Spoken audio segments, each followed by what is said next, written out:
आज हम software piracy की बात करेंगे। सॉफ्टवेयर पायरेसी में हम सबसे पहले देखेंगे सॉफ्टवेयर लाइसेंसिंग। अगर हम लाइसेंसिंग की बात करेंगे, मान लीजिए अगर हम कोई भी नया काम स्टार्ट करते हैं, उसके लिए भी हमें लीगली अगर उसको स्टार्ट करना है तो उसके लिए लाइसेंस की ज़रूरत पड़ती है। यहाँ तक कि अगर हमें गाड़ी चलानी होती है, उसके लिए भी हमें ड्राइविंग लाइसेंस की ज़रूरत पड़ती है। तो इसी तरीके से अगर हम कोई भी सॉफ्टवेयर ख़रीदते हैं, उसके लिए भी एक सॉफ्टवेयर लाइसेंस दिया जाता है। उस लाइसेंस में टर्म्स एंड कंडीशंस होती है कि उस सॉफ्टवेयर को हम कैसे यूज़ कर सकते हैं, कि कैसे किन हालात में कैसे यूज़ कर सकते हैं, वो सारा कुछ उसके अंदर लिखा होता है। तो इसका मतलब ये जो सॉफ्टवेयर लाइसेंसिंग होती है, ये एक लीगल डॉक्यूमेंट होता है ये जो सॉफ्टवेयर कंपनी है और जो यूज़र है, इन दो के दरमियान ये रहता है। इससे कोई भी इंडिविजुअल या एक से ज़्यादा लोग इस सॉफ्टवेयर को यूज़ कर सकते हैं। तो नॉर्मली हर एक एप्लीकेशन जो भी हम इस्तेमाल करते हैं, उसमें लाइसेंस टर्म्स होती है। कुछ लाइसेंस में अब जो फॉर एग्जांपल हमने कोई सॉफ्टवेयर ख़रीदा हुआ है, उसमें टर्म्स एंड कंडीशंस में लिखा है कि आप इस सॉफ्टवेयर को कितनी कंप्यूटर्स या कितनी मशीन्स में इंस्टॉल कर सकते हो। फिर हम क्या करते हैं, अगर मान लीजिए मैंने किसी सॉफ्टवेयर को सिर्फ एक मशीन पे यूज़ करने के लिए ख़रीदा है, लेकिन हम क्या करेंगे, हम उस सॉफ्टवेयर को कॉपी करके पता नहीं कितने कंप्यूटर्स में इंस्टॉल करेंगे। इसी तरह उस सॉफ्टवेयर को अपने दोस्तों में भी बांटेंगे। तो इसका मतलब है हम एक तरीके से सॉफ्टवेयर पायरेसी कर रहे हैं। तो मतलब हम सॉफ्टवेयर की चोरी कर रहे हैं। उसके लिए फिर डिफरेंट लॉज है, जिन लॉज के अकॉर्डिंग वो कोई भी उसमें सज़ा मिल सकती है हमें। तो अब जो दूसरे जो सॉफ्टवेयर्स होते हैं, उनमें जो कंडीशंस होती है उस पर लिखा होता है कि कितने यूज़र्स इस प्रोग्राम को यूज़ कर सकते हैं। तो कुछ लाइसेंस में लिखा होता है कि कितने कंप्यूटर्स पे आप इसको इंस्टॉल कर सकते हैं, और कुछ लाइसेंस में लिखा होता है कि कितने यूज़र्स इस सॉफ्टवेयर को यूज़ कर सकते हैं।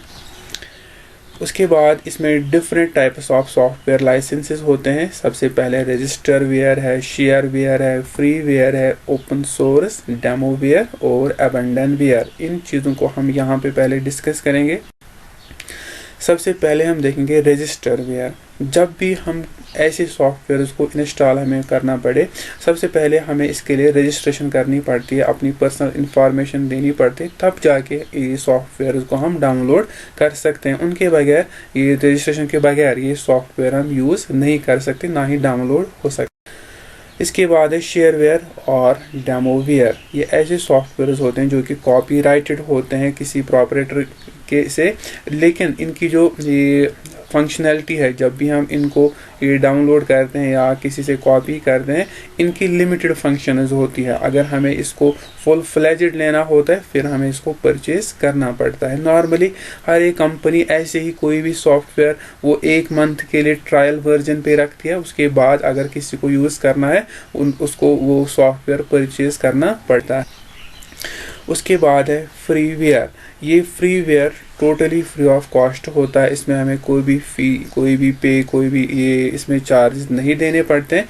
लेकिन इसमें अभी डिफरेंट रहता है शेयरवेयर से, जहाँ पे शेयरवेयर में हमें पे करना पड़ता है, फ्रीवेयर में हमें कोई भी पेमेंट नहीं करनी पड़ती है। लेकिन ये जो फ्रीवेयर सॉफ्टवेयर है, हम इन सॉफ्टवेयर को खाली यूज़ कर सकते हैं, इनमें कोई भी चेंज या मॉडिफिकेशन नहीं ला सकते हैं। इसके बाद होता है open source software. Open source भी एक फ्री सॉफ्टवेयर है। तो फिर डिफरेंस क्या है फ्री सॉफ्टवेयर और ओपन सोर्स सॉफ्टवेयर में?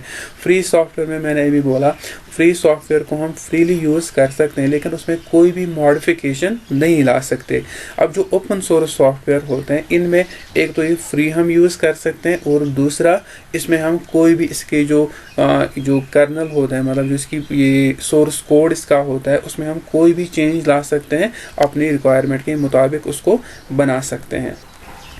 इसके बाद अबंडनवेयर। ये ऐसे सॉफ्टवेयर होते हैं जो अब यूज़ में नहीं होते हैं या बहुत पुराने हो गए होते हैं। ठीक, इसके बाद है लाइसेंस की।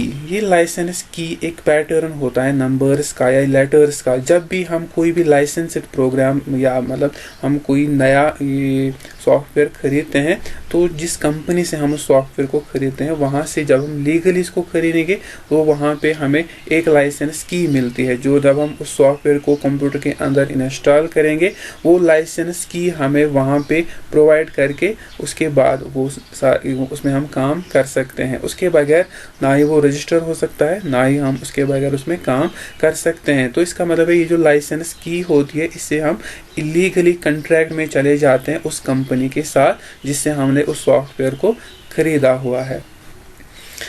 फिर आएंगे सॉफ्टवेयर पायरेसी। सॉफ्टवेयर पायरेसी का हम ज़्यादातर ये मतलब करते हैं, मान लीजिए हम कोई सॉफ्टवेयर लाते हैं उसको दोस्तों में बांटते हैं, तो इसीलिए ये सारी जो चीज़ें होती है। अभी जो सॉफ्टवेयर पायरेसी ये इन्होंने क्यों कंसेप्ट लाया है, तो फॉर एग्जांपल कोई कंपनी है जो सॉफ्टवेयर बनाती है, उनके पास डिफरेंट सॉफ्टवेयर डेवलपर्स होते हैं, इंजीनियर्स होते हैं।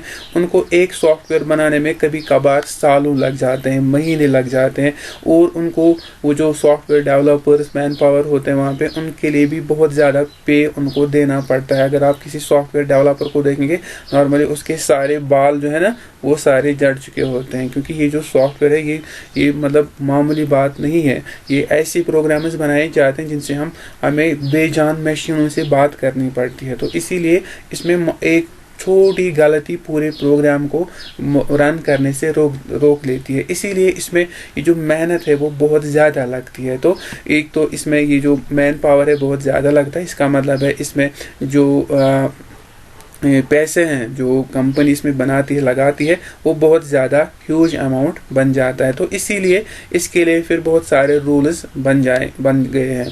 तो सबसे पहले ये सॉफ्टवेयर पायरेसी जो मैंने बोला, अनऑथोराइज्ड कॉपिंग किसी भी सॉफ्टवेयर का अगर हम लेंगे तो इलीगली अगर हम किसी सॉफ्टवेयर को कॉपी करते हैं उसको हम कहेंगे ये सॉफ्टवेयर पायरेसी है। तो इससे हम क्या करते हैं, ये मतलब होता है कोई भी सॉफ्टवेयर लेना without the permission of the owner. जो उस सॉफ्टवेयर का ओनर होता है उसको बताए बगैर ही हम उसके सॉफ्टवेयर के साथ कोई कॉपी करता है, कोई कुछ करता है, तो वो इलीगली माना जाता है। तो इसमें जो कॉमनली सॉफ्टवेयर पायरेसी होती है वो कौन कौन से है, एक तो है काउंटरफेट सॉफ्टवेयर है, OEM अनबंडलिंग है, सॉफ्ट लिफ्टिंग है, हार्ड डिस्क लोडिंग, इसी तरह इंटरनेट सॉफ्टवेयर पायरेसी। इनके बारे में हम थोड़ा सा यहाँ पे जानेंगे। सबसे पहले सॉफ्ट लिफ्टिंग हम देखेंगे। सॉफ्ट लिफ्टिंग में हम वो सॉफ्टवेयर यूज़ करते हैं जो हमने खुद नहीं खरीदा होता है बल्कि दूसरे ने खरीदा होता है, और हम उसी की से कॉपी लेके अपने कंप्यूटर में इंस्टॉल कर लेते हैं। तो जैसे किसी फ्रेंड ने खरीदा हुआ है कोई सॉफ्टवेयर, तो हम उसको बोलते हैं हमें इसकी कॉपी चाहिए, तो हम भी उसको इंस्टॉल कर लेते हैं। उसके बाद है क्लाइंट सर्वर ओवर यूज़। इसमें हम ये जो थ्रू इंटरनेट हम कोई भी ये सॉफ्टवेयर डाउनलोड करते हैं तो हम एक से ज़्यादा कॉपीज़ को जब हम डाउनलोड करते हैं वो भी सॉफ्टवेयर पायरेसी में आ जाता है। उसके बाद है हार्ड डिस्क लोडिंग। जब भी हम नया कोई लैपटॉप कोई नया डेस्कटॉप लाते हैं, अगर मान लीजिए वो कंपनी से उसमें डॉस इंस्टॉल होता है, तो अब हमें उसमें कोई ऑपरेटिंग सिस्टम चढ़ाना है, तो जो वहाँ पे जो बेच रहे होते हैं इन सॉफ्टवेयर ये जो लैपटॉप उसको बेच रहे होते हैं दुकानदार, तो वो लोग क्या करते हैं, उनके पास कोई पायरेटेड सीडी होती है, बूटेबल सीडी, वो उसी बूटेबल सीडी से उस लैपटॉप में नया चढ़ा लेते हैं, उसकी हार्ड डिस्क में लोड कर लेते हैं, उसके बाद हम उसको यूज़ करते हैं। तो अगर हमारे पास ऐसा कोई सॉफ्टवेयर है तो उसको हम कहेंगे हार्ड डिस्क लोडिंग। तो मेरे ख्याल से आपके लैपटॉप में ऐसा होगा ही है। उसके बाद है काउंटरफेट। इसमें हम फेक सॉफ्टवेयर कॉपी लाते हैं और उसके बाद मतलब जो ओरिजिनल किसी के पास सॉफ्टवेयर की सीडी होती है उसको मल्टीपल कॉपीज़ बनाते हैं और उसके बाद उसी को फिर बेच देते हैं। जैसे अगर हम बाज़ार से ऑपरेटिंग सिस्टम की सीडी लाते हैं वो नॉर्मली लेते हैं 50 रुपीज़, 60 रुपीज़, 100 रुपीज़, तो उन्होंने भी यही काम किया होता है, तो वो काउंटरफेट कहलाता है। उसके बाद है OEM अनबंडलिंग।